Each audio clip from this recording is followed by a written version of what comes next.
mau pulang kan.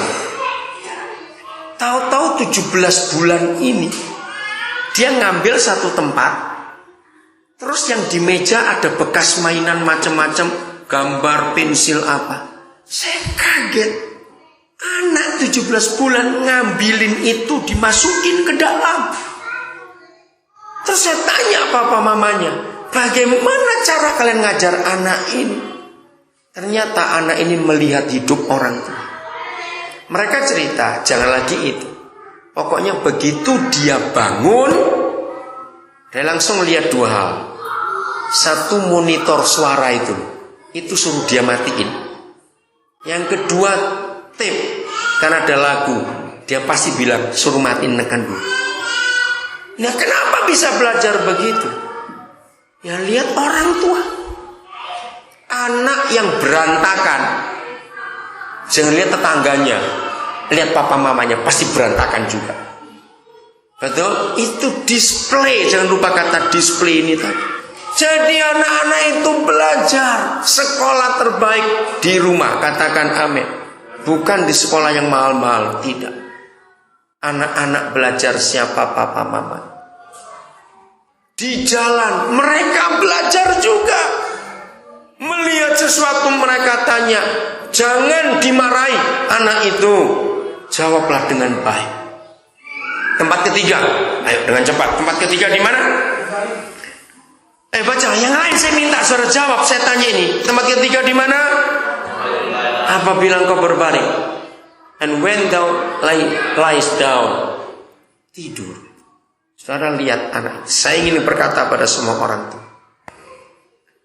semua anak di dunia, lebih dari 30 negara kami sudah kunjungi, dan saya selalu memperhatikan anak-anak. Semua bangsa di dunia yang namanya anak kecil, sebelum tidur minta apa? Mesti tarik mamanya, ngajak papanya, neneknya atau omnya atau siapa, minta apa?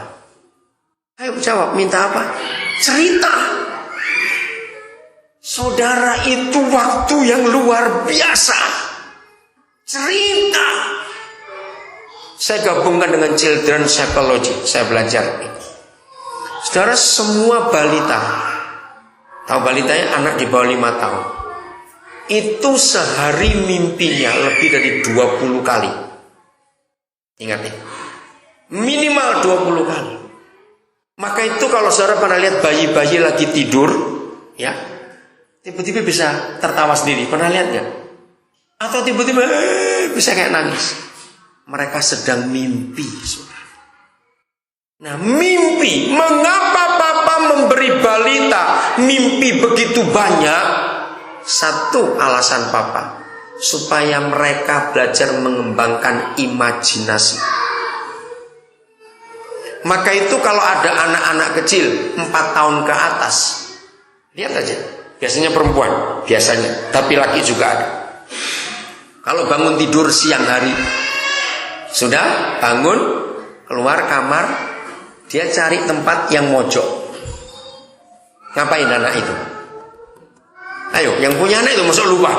Ngapain anak 4 tahun ke atas ini? Dia cerita, ngomong sendiri. Pernah lihat gak anak seperti itu? Kenapa? Apa yang dia omongin? Mimpinya waktu dia tidur, dia ulang kembali. Saudara, karena mereka harus mimpi, harus Tuhan yang menyuruh mereka mimpi, maka itu cerita sebelum tidur itu adalah modal mimpi mereka. Maka itu saya marah kalau ada orang tua kurang ajar, ingin nonton TV karena belum selesai, lalu anaknya ditakut-takuti, ada momok, ada setan itu, nggak tidur, awas kamu. Anak itu mimpinya jelek, saudara, karena gobloknya kita. Dengarkan firman ini. Apa yang mereka dengar sebelum tidur? Bisa bayangkan kalau kita memberi cerita tokoh-tokoh iman, ngerti maksudnya? Nuh, Abraham, semuanya itu. Maka waktu tidur nanti Roh Kudus jadi sutradara. Ngerti maksudnya? Kalau Roh Kudus jadi sutradara, maka Roh Kudus akan membuat anak jadi aktornya. Maka mimpinya mimpi yang luar biasa. Dan ingat, mimpi semua bayi itu terbawa sampai kita dewasa. Maka itu kita jadi apa sekarang, itu waktu kita kecil dulu diapain. Maka itu papa mama, jangan pernah kehilangan waktu untuk anak tidur. Kita cerita dulu, main dengan mereka. Saudara, itu tidak ada waktu yang bisa menggantikan waktu itu. Katakan amin. Itu waktu yang paling indah dalam hidup anak-anak. Itulah investasi terbesar kita kepada anak-anak. Jangan tinggalkan warisan uang. Bisa berkelahi anak-anak itu sebelum kita mati. Betul, tinggalkan warisan iman untuk anak-anak. Maka itu papa mama, jam tidur mereka malam, temani, katakan amin. Temani, bacakan itu. Di banyak keluarga yang saya nginap, banyak anak-anak itu menjadi guru buat orang tuanya. Kenapa jadi guru? Karena waktu anak-anak itu dibacakan ayat Alkitab, pertanyaannya luar biasa. Ada Kelen, mana Kelen? Oh, di luar, itu anaknya Iwan. Satu hari waktu papanya baca Alkitab, tanya cinta tentang Taman Eden. Saudara, Iwan bingung. Anak-anaknya tanya, sekarang di mana Taman Eden itu? Anak kecil. Akhirnya Iwan tanya saya. Nah, itu pertanyaan anak yang luar biasa. Saya jawab, The Garden of Eden itu ada di rumahmu sekarang. Gardenersnya adalah papa mamamu. Betul tidak, saudara? Kalau papa mama hidup benar, maka rumah itu kayak taman. Kalau papa mama nggak benar, rumah itu kayak bus, semak belukar itu. Anak nggak betah tinggal di rumah. Maka itu papa mama itu penting peranannya. Itulah display surga, katakan amin. Bagaimana kebahagiaan kita, itulah kebahagiaan anak-anak. Bagaimana hubungan kita dengan Tuhan seperti itu. Dengar ya. Kenapa gereja penuh orang munafik? Karena kita belajar jadi munafik di rumah.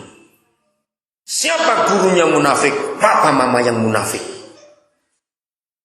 Anak-anak gak pernah respect kepada kita.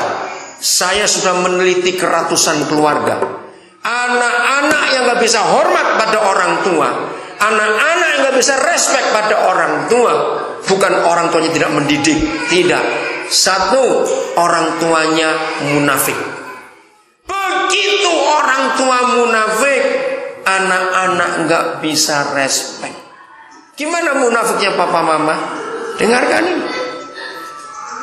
Kalau kita berdua di rumah rajin bertengkar, saudara, tapi di luar rumah kita kelihatan harmonis, kita bersandiwara di luar rumah, kita berdua jalan gandengan, senyum sana, senyum sini. Anak-anak melihat, neknya luar biasa. Anak-anak gak akan respect pada papa mama seperti itu. Katakan amin, saudara. Mengapa ada berapa keluarga pendeta yang kita pernah kenal, anaknya seperti itu kelakuannya? Karena papanya waktu di mimbar dan di rumah beda. Maka itu kenapa saya senang tinggal rame-rame dengan banyak orang, supaya mereka bisa melihat saya. Beda nggak saya di luar dan di pelayanan? Itulah display surga tadi. Ngerti sekarang, saudara? Maka itu dalam hidup kita anak-anak Tuhan, lakukan kebenaran, hadirkan Yesus di rumah tangga kita, amin. Dan jangan jadi munafik. Jadilah orang Kristen yang benar di hadapan Tuhan dan di hadapan orang. Kalau kita jadi benar, maka dunia akan memuliakan Tuhan Yesus. Anak-anak kita, ingat lagi sekali, diploma hidup kita adalah siapa tadi? Anak-anak. Bagaimana karakter mereka?